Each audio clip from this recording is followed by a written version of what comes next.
দর্শক বন্ধুদের বলছি, নাটক দেখো, বাট মুরগি হয়েও না কিন্তু। কারণ এরা যে লেভেলের নাটক শুরু করেছে সেই নাটক কিন্তু চলতেই থাকবে। তার কারণ হচ্ছে তারা নিজেরাই বলছে যে নাটক চলছে, চলবে। তো সেক্ষেত্রে মানে কি বলবো, বস্তি কালচার দেখেছো? যে বস্তিতে সেই কোমর বেঁধে ঝগড়া হয়, সেই রকম একটা ঝগড়ার কি বলবো বাতাবরণ তৈরি করছে নিজেরাই। বড় শক্ত আর বলে ফেললাম না, বাতাবরণ। তো সেক্ষেত্রে কালকে দেখেছি বৌদির চ্যানেলে হচ্ছে একই ক্লিপিংস, আবার ননদের চ্যানেলেও দেখলাম একই ক্লিপিংস। আচ্ছা বলি, এই যে না খেটে রোজগার করাটা কিন্তু দারুণ ব্যাপার। এরা এর আগেও বহুবার দেখেছি করেছে, বহুবার বাড়িতে পুলিশ এসেছে, মাগো সবাই ভোরমড়িয়ে দেখতে গেছে, মানে টাইটেলে খেলেছে, গিয়ে দেখা গেল যে স্বপ্নে দেখেছে পুলিশ এসছে। বাড়িতে বড় সেলিব্রিটির আগমন, তাই এত সুন্দর করে সাজিয়ে তুললাম, সেটা হচ্ছে কোনো সেলিব্রিটিকে নিয়ে সে কল্পনা করছে। মানে এইরকমভাবেই টাইটেল দিতে আমরা অতীতে মানে বছর 2-3 আগে দেখেছি। যখনই ভিউজ ডাউন হয়ে যায় তখনই কিছু একটা ব্যবস্থাপনা শুরু হয়। তো এটা হচ্ছে মিলিত একটা যৌথ প্রয়াস যাকে বলে। তো সেক্ষেত্রে ননদ কিন্তু একেবারে হুমকি দিল। কি হুমকি দিল? যে নিজেকে শেষ করার হুমকি, যেভাবেই হোক সম্পত্তি আমাকে পেতেই হবে। তো আমি একটা কথা বলি যে ও নিজেই বললো আমি তো সারা জীবন থাকবো না, আমি চলেই যাব। আচ্ছা কোথায় চলে যাবে ও? শোনা যাচ্ছে ও শ্বশুরবাড়ি থেকে চলে এসেছে, তাহলে শ্বশুরবাড়িতেই কি আবার ফিরে যাবে? মানে এটাই বলতে চাইলো, নাকি অন্য কোথাও? যেগুলো যেগুলো শোনা যাচ্ছে ওর কমেন্ট বক্সে, তারপরে তোমার ওর দর্শক বন্ধুরাই বলছে যে সুন্দরবন, তারপরে কোথাও নিকো পার্ক হ্যানা ত্যানা পার্কে ঘুরে বেড়ায়, তখন বোঝা যায় কেউ ওর সঙ্গে থাকে না, বাড়ির কেউ না, মানে ওর মেয়ে বৌদি বাড়ির আদার্স যারা রয়েছে, মা তারা নয়, কিন্তু এমন কেউ থাকে তাকে দেখাতে পারে না কিন্তু বোঝায় যে থাকে, তার বাড়ি চলে যাবে? মানে প্রশ্ন হচ্ছে সেটা, তাহলে কোথায় যাবে সে? আমি বলছে বারবারই বলছে, আমি কালকের ভিডিওতেও দেখেছি, আজকের ভিডিওতেও শুনলাম, মানে আর যে গতকাল যে ভিডিওটা দিয়েছে তার আগের ভিডিওটা, এখন তো চলছে পর্বটা না, এবং নিজেরা স্বীকার করলো কি চলছে, চলবে, যতক্ষণ না আমি সম্পত্তির ভাগ পাবো এই রকম চলবে, আমাকে খাওয়াতে হবে। আচ্ছা কোথাও গিয়ে এরকম মানুষ জোর করে যে ভাইয়ের বউকে খাওয়াতে হবে? মায়ের ওপর জোর করতে পারে, বাবার ওপর জোর করতে পারে, এমনকি বিয়ে হয়ে গেলে না মেয়েরা মা বাবা ছাড়া দাদা ওপরও জোর করতে পারে না। তো তবু বলবো ওর তো দাদা আছে, কারণ বাবা যেহেতু নেই, বাবার পরে তো দাদাই গার্জেন হয়, গার্জেন তো স্বামী হয় বিবাহিত মেয়েদের, কিন্তু এ যদি এখন সবই উল্টে পাল্টে নিয়ম দেয়, সবই তো নিয়ম উল্টে পাল্টে দিচ্ছে। অ্যাকচুয়ালি একে যে লোকে পাগলি বলে না, গোল্ড পাগলি বলে, একদম ঠিকঠাক বলে, কিন্তু একদম প্রপার নামটা মানে সত্যি দিয়েছে দর্শকরা। তো সেক্ষেত্রে তো বড় দাদা আছে, তো বড় দাদা তো অবস্থাপন্ন, রেলে সার্ভিস করে, তো বড় দাদার কাছে যেতে পারে। নাকি কনির মতো নরম নয় সেই বৌদি, সেই বড় বৌদি কনির মতো নরম নয়, সেখানে গিয়ে দাঁত ফোটাতে পারবে না, আঁচড় কাটতে পারবে না, যদি ঘটনাটা সত্যি হয়। কিন্তু কোথাও মানে 90 থেকে 95% মানুষের, দর্শকের মনে হচ্ছে যে পুরোটা নাটক।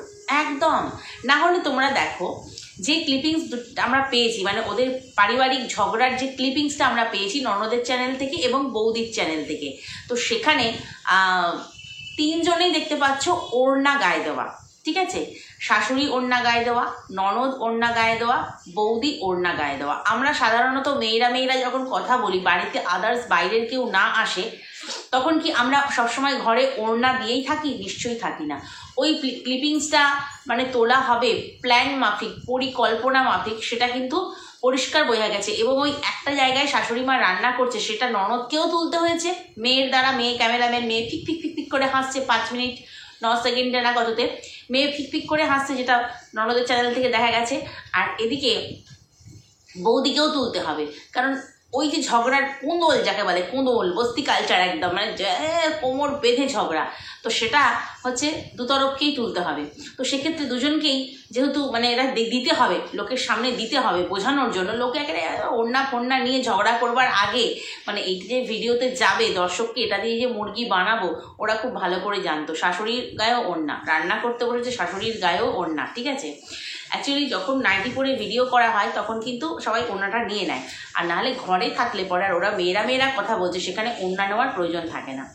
তো যাই হোক, এবারে হচ্ছে কনির ভিডিও থেকে যেটা দেখতে পেয়েছি, কনির ক্লিপিংসটা, সেটা হচ্ছে মেয়েটি হাসছে, মানে তার ভাগ্নি হাসছে, পিক পিক করে হাসছে, একটা বাড়িতে ঝগড়া হলে পরে কিন্তু সবার আগে কার ওপর প্রভাব পড়ে যায় না, বাড়ির বাচ্চাগুলোর ওপর। আর ও তো বাচ্চা নেই, যদিও কথাবার্তায় বাচ্চা মনে হয় না, যেভাবে দর্শকদের সঙ্গে কথা বলেছে, যে ঔদ্ধত্য দেখিয়েছে, বড় বড় চোখ করে চোখ রাঙিয়ে কথা বলেছে, সেখানে বাচ্চা বলে মনে হয় না, বাট বয়সটা তো বাচ্চা। তো সেখানে যদি বাড়িতে কোনো রকম অশান্তি হয়, মায়ের জীবনে এত ঝড় কোথায় থাকবে তার ঠিক নেই, ঝগড়া চলাকালীন সেই মেয়ে হাসতে পারে বলে মনে হয় না। এটা গেল একটা কারণ। এবার হচ্ছে তোমার কনির ব্যাপারটা বলি। আজকে দেখলাম ননদের ভিডিও থেকে, হ্যাঁ আমি গতকালের ভিডিও আমি যেহেতু আজকে দেখেছি, আজকে ভিডিও করছি সেটাই বলছি। তো দেখলাম দুজন ক্যামেরাম্যান, কনির চ্যানেলের জন্য করছে আর কোয়েল তার মায়ের চ্যানেলের জন্য করছে। তো কনি যখন করছে তখন মানে যাতে সাইড দিচ্ছে, মানে ক্যামেরা করতে করতে সাইড দিচ্ছে, যাতে কোয়েলের ক্যামেরাটা না, কোয়েল যেহেতু পিছনে আছে, কোয়েলের ক্যামেরাটা না ওর পিঠটা দিয়ে আড়াল হয়ে যায়। একবার এই সাইড থেকে তুলছে, দিয়ে সরে গিয়ে আবার ওই সাইড থেকে তুলছে। আচ্ছা ঝগড়া যদি হয়, ঝগড়ার সময় এত কিছু মাথায় থাকে যে আমি কারোর ক্যামেরার সামনে দাঁড়িয়ে আছি, মানে পিছনটা ফিরেই দাঁড়িয়ে আছি, তার ওই ক্লিপিংসটা নিতে অসুবিধা হবে, তো সেইটা কখনো মাথায় থাকে? ঝগড়া তো ভাই ঝগড়া, তখন মটকা গরম থাকে, তো সেই সময় এত কিছু ভেবে। আচ্ছা ঠিক আছে, তো এটা গেল দুটো কারণ দিয়ে বোঝা গেল যে এটা নাটক নয়, এই সরি এক্সট্রিমলি সরি, পরিমাণে নাটক, ভীষণ পরিমাণে নাটক। এক হচ্ছে ভাগ্নি হাসছে, দ্বিতীয় হচ্ছে ওড়নার ব্যাপারটা বললাম, আর আরও একটা ব্যাপার যেটা কনি হচ্ছে বারবার সাইড দিচ্ছে, যাতে কোয়েলের ক্যামেরাতেও ভালোভাবে ক্লিপিংসটা ওঠে, এ সাইড ও সাইড, মাঝখানে দাঁড়িয়ে কিন্তু তুলছে না। তো এবারে গেল হচ্ছে তোমার, এটা একটা কথা গেল। আরেকটা কথা, এই যে থাকতে দেব না, কনির কথা, থাকলে নিচের ঘরে থাকো, থাকতে দেব না, এই করব না সেই করব না, তাহলে কালকে দেখলাম এসি চালিয়ে ও বসে ভিডিও করছে, ঠিক আছে, যে ননদকে খেতে দেব না সেই ননদ এসির খাবে, এসির হাওয়া খাবে, মানে এসির ঠান্ডা খাবে, সেইটা আমি পেমেন্ট করব? কারণ ওদের বাড়িতে একমাত্র, মানে ওই পরিবার বললে ভুল হবে, ওই বাড়িতে দাদা রোজগারে আছে, ওই বাড়িতে কিন্তু রোজগারে একমাত্র হচ্ছে কনি। তো সেক্ষেত্রে কনি এদিকে এক মুঠো ননদকে দেবে না কিছুতেই খেতে, তুমি তোমারটা রান্না করে খাও, আর এদিকে হচ্ছে এসির হাওয়া খাচ্ছে, সেই বিলটা মেটাবে নাকি সেটা ননদ মেটাবে? আশা করি না। তো এক জায়গা থেকে মানে কি বলবো, দেখে দেখাচ্ছে আমাদের খুব ঝগড়া, আরেক জায়গা থেকে দেখাচ্ছে ভীষণ বন্ডিং। এই ওদের শর্ট ভিডিওগুলো দেখছিলাম, তো একটা শর্ট ভিডিওতে দেখছিলাম মাটন এনেছে, তো সেখানে আমি বললাম ছোট ননদকে রান্না করতে, মানে বেশ কিছুদিন আগের, মাসখানেক আগের হবে, ছোট ননদকে রান্না করতে, তো ওই আজকে রান্নাটা করছে। দেখো আমাদের মধ্যে না দুজনের মধ্যে সম্পর্কটা একেবারে দুই বোনের মতন এবং বন্ধুর মতন। কনি বলছে 1 মাসের মধ্যে এমন কি হলো যে এতটা পরিবর্তন হয়ে গেল? শুধু তো সম্পত্তির ভাগ হতে পারে না, কিছুদিন আগে শুনেছিলাম বিজনেস করব, লোক ঠকানোর বিজনেস শুরু হয়েছে, এটা হচ্ছে বড় কথা। দুজনে মিলে নতুন বিজনেস, নতুন প্ল্যানিং, যতক্ষণ না সম্পত্তির ভাগ দেবে এইটা চলতে থাকবে, ননদ বলল।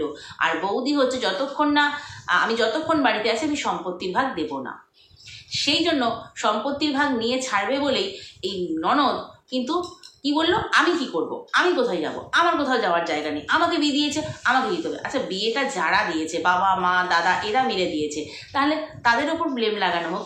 বাড়ির বউ সে তো অনেক পরে এসেছে, তার ওপর কেন জোর কাটানো? ভীষণভাবে জোর কাটানো হচ্ছে। আমি রান্না করতে পারবো না, এদিকে বলছে আমাকে কুড়ে বলেছে, আমি পোলট্রি খামার সামলেছি, একতলা বাড়ি নিজে করেছি, একটা ছেলের চাইতে বেশি কাজ আমি করতে পারি, অনেক কিছু করতে পারি, কিন্তু আমি এখানে এসে রান্নাটা করতে পারি না। কিন্তু আমরা অতীতে দেখেছি ও বাপের বাড়িতে আনন্দ করে রান্না করেছে, এই মাটনের রান্নার কথাই বললাম, আনন্দ করে রান্না করেছে। আজকে হঠাৎ কি এমন হলো যে রান্না করব না, সম্পত্তির ভাগ দিতে হবে, এখানেই আমি বসে থাকবো, এখানেই খাওয়াতে হবে?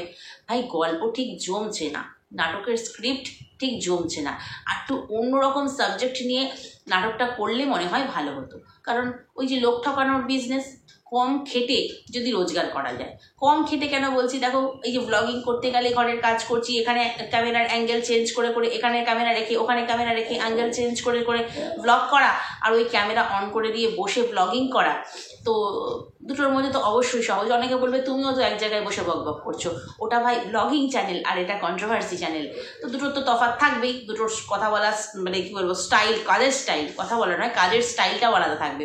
তো ওদের বেশ ব্লগিংটা বেশ ভালোই চলছে, মোটামুটি 3-4 দিন 5 দিন হয়ে গেল, দুতরফেরই দিব্যি চলছে, ভিউজও চট করে বাড়ছে, লোভ বেড়ে যাচ্ছে, ভিউজ বাড়ছে, আর রাতের শেষে যখন রেভিনিউ ঢুকছে আর তখন তো মনে হচ্ছে এই ইন্সপায়ার হয়ে যাচ্ছে, কাল সকালে আবার এটাই চলবে, কাল সকালে আবার এই ভিডিওই দেব। তো এইরকম হচ্ছে ব্যাপার। তো সবচেয়ে বড় কথা লাগলো সোশ্যাল মিডিয়াতে বসে বলছে আমি নিজেকে শেষ করে দেবো। এটা ওর কি বলবো নেগেটিভিটি ছড়াচ্ছে, পাগলি বলছে, গোল্ড পাগলি, যে সত্যিই পাগলি। নাহলে বাপের বাড়িতে থাকতে না পেলে, খেতে না পেলে কেউ নিজেকে শেষ করে দেয়, এটা সত্যি বোকা বোকা, অনেকটাই বোকা বোকা লাগছে। তো ও বলছে আমি নিজেকে শেষ করে দেব। তাহলে ও যদি এখন ওর কথা অনুযায়ী শেষ করে দেয়, তাহলে কে দাঁড় হবে? কণিকা, সে কি জেলের ভাত খেতে চলেছে তাহলে? কারণ এই কণিকার একটা বড় লিগাল টিম আছে আমরা জানি, যেটা বিদেশ পর্যন্ত মানুষ ওকে হেল্প করবার জন্য সাহায্য করেছে। একদম উচ্চতর আদালতে ও কোর্ট কেস করতে পারে। তো এখানে ননদ এসে প্রতিদিন ওকে জ্বালাচ্ছে, ওকে মেন্টাল টর্চার করছে, মানসিকভাবে ও বিধ্বস্ত হয়ে যাচ্ছে। ও কেন কোনো স্টেপ নিচ্ছে না? ওর যে লিগাল টিম রয়েছে তাদের সঙ্গে কথা বলছে না কেন, যে আমি এই ব্যাপারে কি অ্যাকশন নেব?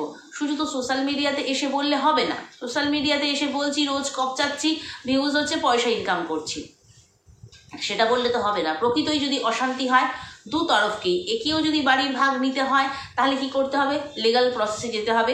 আর একেও যদি ননদের সঙ্গে লড়তে হয়, 498A আছে, গৃহবধূ মানে ওপর অত্যাচার। কারণ দজ্জাল শাশুড়ি বলেছে, তার মানে শাশুড়ি অত্যাচার করছে। দজ্জাল ননদ বলেছে, অবশ্যই শ্বশুরবাড়ির তরফে অত্যাচারের মানে কি বলবো দিতে পারবে। ওর যেহেতু লিগাল টিম রয়েছে, তারপরেও এইসব দুইজনই না করে খালি প্রতিদিন ওই ক্যামেরা অন করে বস্তি কালচারের মতো ঝগড়াঝাটি দর্শকদের সামনে তুলে দিচ্ছে। আমাদের অসুবিধে নেই, আমাদের কি অসুবিধা? দর্শকরা মজা নিচ্ছে। আরে পারিবারিক কেচ্ছা দেখতে, দেখবে চারিত্রিক কেচ্ছা, পারিবারিক কেচ্ছা, এগুলো মানুষ দেখতে ভালোবাসে। তো অ্যাজ এ ভিউয়ার আমারও দেখতে ভালো লাগছে, শুনছি, দেখছি। আমি তো কন্ট্রোভার্সি ক্রিয়েটার বলে আমি আবার এখান থেকে ভিডিও বানাচ্ছি, ঠিক আছে? তো সেক্ষেত্রে আমাদের কোনো অসুবিধে নেই। কিন্তু নিজেদের মান সম্মান, পারিবারিক কি বলবো একটা সম্মান, রাস্তায় মুখ দেখানো, এগুলো জনজনকে বলতে হবে তখন যে আমরা কিন্তু নাটক করছিলাম, আমরা কিন্তু নাটক করছি। ঠিক যেভাবে আগের বারে এসে বলেছিল যে আমি কিন্তু প্র্যাঙ্ক করেছি, শাশুড়ির সঙ্গে সমস্যা হয়েছিল, বলেছিল আমি কিন্তু প্র্যাঙ্ক করেছি। এটা দেখা যাক কতদিন পর বলে। তার আগে ততদিন ভিউজ গেন করে নিক, রেভিনিউ আর্ন করে নিক। ওই জমি কিনেছে, ভিত পুজো হয়েছে, জমি ভিত পুজোর হয়ে গেছে, তার মানে কি বলবো বাড়ি তোলার খরচা করে নিক। আর এদিকে করিডো একটু ব্যাংক ব্যালেন্স ভরে যাক, কারণ ভিউজ ডাউন। তো সেক্ষেত্রে আবার যখন এসে বলবে আমাদের মধ্যে সব মিটমাট হয়ে গেছে, হ্যান হয়েছে, ত্যান হয়েছে, তখনও কিন্তু আমরা ভিউজ দেবো। তখন ওগুলো শোনার জন্য যে কি হয়েছিল, আসল ব্যাপার কি করে মিটমাট হলো, সেটা শোনার জন্যও আমরা ভিউজ দেবো।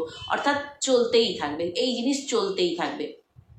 আর যারা ওই গোল্ড পাগলি বলছে যে আমি নিজেকে শেষ করে দেবো, তাকে বলবো যে সোশ্যাল মিডিয়াতে আছো তোমরা, ব্লগার, সোশ্যাল ইনফ্লুয়েন্সার, তোমাদের কাছ থেকে আমরা কিছু ভালো কিছু পাই, কিন্তু নিজেকে শেষ করে দেবো বলছো বাপের বাড়িতে বসে।